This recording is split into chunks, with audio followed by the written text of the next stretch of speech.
दोस्तों, अगर आप भी वैभव सूर्यवंशी और अभिषेक शर्मा को बेहतरीन खिलाड़ी मानते हैं तो हमारी इस वीडियो को लाइक जरूर कीजिएगा।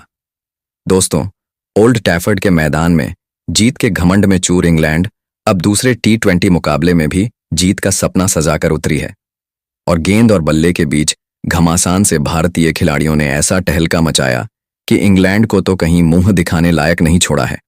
तो आखिर अभिषेक शर्मा, वैभव सूर्यवंशी के बाद शिवम दुबे के बल्ले की आंधी से कैसे भारत की युवा ब्रिगेड ने करोड़ों हिंदुस्तानियों के आंसुओं का बदला लिया? घातक गेंदबाजी के बाद कैसे विस्फोटक बल्लेबाजी से भारतीय टीम ने इंग्लैंड को उसके घर में दिन में तारे दिखा दिए? रोंगटे खड़े कर देने वाले इस मुकाबले में कैसे टीम इंडिया ने 1-0 की बढ़त बना ली, उसकी पूरी हाईलाइट हम आपको दिखाएंगे। लेकिन उससे पहले आप सभी को क्या लगता है कि अभिषेक शर्मा, वैभव सूर्यवंशी और शिवम दुबे में सबसे खतरनाक बल्लेबाज कौन है? कमेंट सेक्शन में जवाब जरूर दीजिएगा। दोस्तों, आयरलैंड के खिलाफ सीरीज हार को भूल पाना आसान नहीं है, लेकिन उन पर मरहम लगाते हुए टीम इंडिया इंग्लैंड पहुंची, जहां पहले T20 में शानदार बल्लेबाजी का प्रदर्शन किया था। हालांकि वो मैच बारिश की भेंट चढ़ गया था। अब दोनों टीमें ओल्ड टैफर्ड के ऐतिहासिक मैदान में पहुंची, जहां टीम इंडिया के कप्तान श्रेयस अय्यर ने टॉस जीता और पिच पर हल्की नमी को देखते हुए पहले गेंदबाजी करने का फैसला किया और इंग्लैंड को पहले बल्लेबाजी के लिए आमंत्रित किया। इंग्लैंड की ओर से पारी की शुरुआत करने फील सॉल्ट और जैकब बेथेल मैदान पर उतरे। भारत की तरफ से पहला ओवर लेकर आए बाएं हाथ के स्विंग सुल्तान अर्शदीप सिंह। अर्दीप ने अपनी इन स्विंगर और कड़क गति से इंग्लिश ओपनर्स को पूरी तरह बांध कर रखा और पहले ओवर में सिर्फ 4 रन दिए। दूसरे ओवर में गेंदबाजी की कमान संभाली रफ्तार के सौदागर हर्षित राणा ने। हर्षित ने अपनी अतिरिक्त उछाल और तेज रफ्तार से इंग्लैंड के बल्लेबाजों को बैकफुट पर धकेल दिया। हालांकि फिल सॉल्ट ने एक भाग्यशाली चौका जरूर जड़ा, लेकिन ओवर की आखिरी गेंद पर जैकब बेथेल बड़ा शॉट लगाने के प्रयास में मिड ऑन पर खड़े कप्तान श्रेयस अय्यर को एक आसान सा कैच थमा बैठे। बेथेल सिर्फ 5 रन बनाकर सस्ते में पवेलियन लौट गए।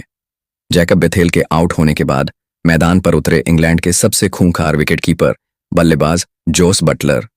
बटलर ने आते ही बेहद आक्रामक रुख अपनाया और भारतीय गेंदबाजों पर काउंटर अटैक शुरू कर दिया।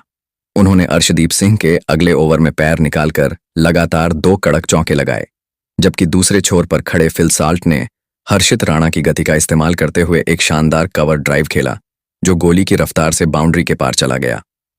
दोनों बल्लेबाजों ने भारतीय तेज गेंदबाजों को आड़े हाथों लेते हुए मैदान के चारों तरफ रनों की बारिश कर दी। पावर प्ले के 6 ओवर खत्म होने तक इंग्लैंड की टीम ने एक विकेट के नुकसान पर 77 रनों का एक बेहद आक्रामक और बड़ा स्कोर खड़ा कर दिया था।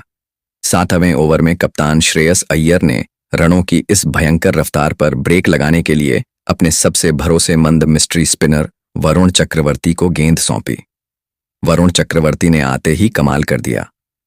फील सॉल्ट बड़ा शॉट खेलने के प्रयास में गेंद की टर्न को बिल्कुल समझ नहीं पाए और गेंद उनके बल्ले का बाहरी किनारा लेती हुई विकेट के पीछे चली गई, जहां विकेटकीपर संजू सैमसन ने एक बेहद फुर्तीला और शानदार कैच लपक लिया।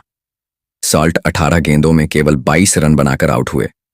सॉल्ट के आउट होने के बाद इंग्लैंड के कप्तान हैरी ब्रूक मैदान पर आए और उन्होंने क्रीज पर कदम रखते ही जोस बटलर के साथ मिलकर रनों की गति को और तेज कर दिया। वॉशिंगटन सुंदर के एक ओवर में दोनों ने 2 गगनचुंबी और एक चौका झड़कर पूरे 14 रन बटोर लिए। 10 ओवर खत्म होने तक इंग्लैंड का स्कोर 2 विकेट के नुकसान पर 130 रनों के पार पहुंच चुका था।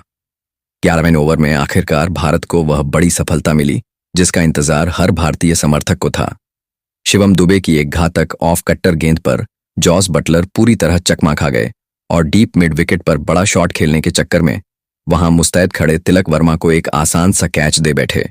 बटलर ने 24 गेंदों में मात्र 26 रन बनाए, लेकिन वह अपना काम कर चुके थे। इसके बाद सैम करन ने आते ही पहली ही गेंद पर एक लंबा लगाकर अपने इरादे साफ कर दिए, लेकिन 13वें ओवर में हर्षित राणा ने दोबारा वापसी की और सैम करन को एक तेज तर्रार तीखी बाउंसर पर संजू सैमसन के हाथों कैच आउट कराकर पवेलियन का रास्ता दिखा दिया। इसके बाद जेम्स को ने